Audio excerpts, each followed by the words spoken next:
Every morning at 6:45, an old man named Mr. Lamb arrived at the towering glass building of Geo Holdings. He wore a faded shirt, loose pants, and pushed a cleaning cart with silent determination.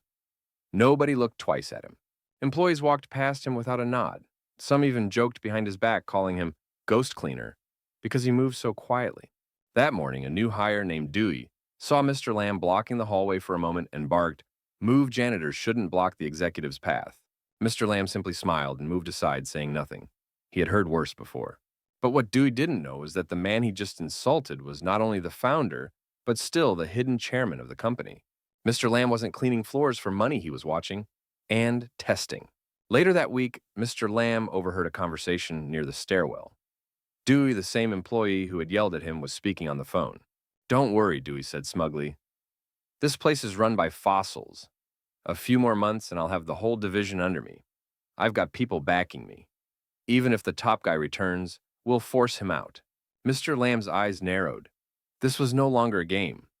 Someone inside the company wasn't just disrespectful, they were planning a quiet coup. That night, Mr. Lamb went back to his small apartment and pulled out a dusty notebook. Inside were handwritten notes, records, and a diagram of the company's internal hierarchy. "If they want war," he whispered, "I'll show them how a real chairman fights back with silence and precision." From that day on, Mr. Lamb stopped pushing the cart himself. Instead, he paid two retired staff to act as janitors under his guidance. He moved silently through different departments, sitting in open lounges, listening, watching. What he discovered shook him: bribery, insider leaks, a growing faction of ambitious staff, loyal not to the company but to someone from the board, someone aiming for the chairman's seat. Mr. Lamb wrote everything down in code in his notebook. Every hallway whisper, every strange transaction, every name. He didn't trust email, he didn't trust phones, but he trusted silence and paper. "Expose them slowly," he whispered, "like peeling layers from a rotten fruit." One Friday morning, a meeting was called by the board of directors. The subject appointing a temporary executive chairman during the current chairman's unexplained absence. Dewey and his allies were all present, dressed in suits too expensive for their salaries. They had planned this for months. "The company needs fresh leadership," one of them said. "Someone visible, accessible." Just as the board was about to vote, the double doors opened. In walked Mr. Lamb, not in his cleaning uniform, but in a dark, tailored suit. The room fell silent. Mr. Lamb walked to the head of the table, placed his notebook down, and said, "Before you vote, I believe you should see this." The screen lit up. Evidence, names, money trails, recorded whispers, betrayals laid bare. One by one, faces turned pale. Dewey's confident smirk vanished. "This is a violation of privacy," one executive blurted. Mr. Lamb calmly replied, "You're right, but criminal activity has no right to privacy." The board member sat frozen as Mr. Lamb read line by line from his notebook. Every number linked to a transfer. Every name tied to a leak. Every signature exposed. "We built this company with trust," he said, eyes burning. "And some of you tried to sell it for personal gain." Security was quietly called. Dewey and two others were escorted out without a word. No one dared to stop it. As the doors closed, the room exhaled in stunned silence. After the meeting, Mr. Lamb didn't return to his janitor cart. He didn't need to. The next morning, a new nameplate appeared on the glass door of the top-floor office: Mr. Lamb, Executive Chairman. Employees stared in shock as the quiet janitor stepped out of the private elevator in a crisp charcoal suit, flanked by senior staff who once ignored him. Whispers echoed through the hallways. He was the chairman all along. "We called him Ghost Cleaner." Mr. Lamb said nothing. He only nodded to those who now lowered their eyes in shame.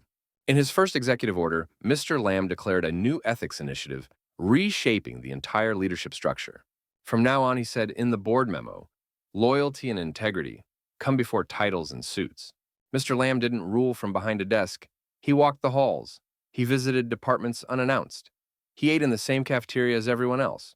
"He listens," said one intern. "He remembers names, even mine." Unlike the previous executives, Mr. Lamb wasn't interested in status or power. He focused on people, their struggles, their ideas, their growth.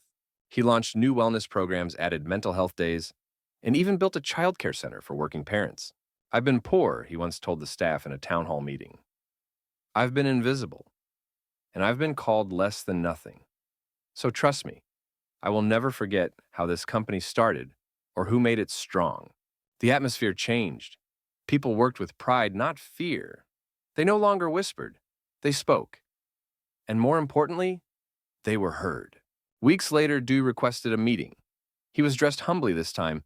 No designer suit, just a plain white shirt. Mr. Lamb agreed to see him not out of pity, but because he believed in accountability. I was wrong, Dewey stammered. I judged you by your clothes, your silence. I didn't know. Mr. Lamb looked at him calmly. You didn't just judge me. You tried to erase people beneath you to lift yourself higher. That's more dangerous than ignorance, it's entitlement. Dewey nodded slowly, eyes downcast. I'm sorry, truly. Mr. Lamb stood up. I hope you carry this shame not to suffer, but to grow. Dewey left without asking for his job back, and Mr. Lamb didn't offer it. Some lessons are not meant to be erased. Months passed.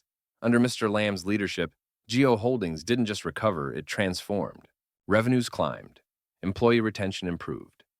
Clients returned saying they felt trust again. But Mr. Lamb wasn't building numbers, he was building people. He mentored young managers personally, many of whom came from backgrounds like his own. One of them, a quiet single mother named I asked him one day, why do you still come in every morning, even when you don't have to? Mr. Lamb smiled. Because leadership isn't about power, it's about presence. People remember who walked with them, not just who stood above them. His words echoed through the office culture. Meetings became more open, teams more diverse, failures less feared. What began as a cleaning cart had now become a movement. On the company's 35th anniversary, Mr. Lamb stood before hundreds of employees in the atrium. No spotlight, no stage, just him and a microphone. I never wanted to be feared, he began. I wanted to be felt, even when I was invisible. Applause didn't erupt, it rose slowly, deeply, like people were clapping. Not just for the man, but for the meaning. That night in his modest home, Mr. Lamb poured tea alone. No servants, no press, no throne. But his company, his people, and his principles, those were his legacy. And for the first time in years, he allowed himself to smile. Not the quiet smile of a janitor, hiding in plain sight, but the peaceful smile of a man who had seen everything and still chose kindness.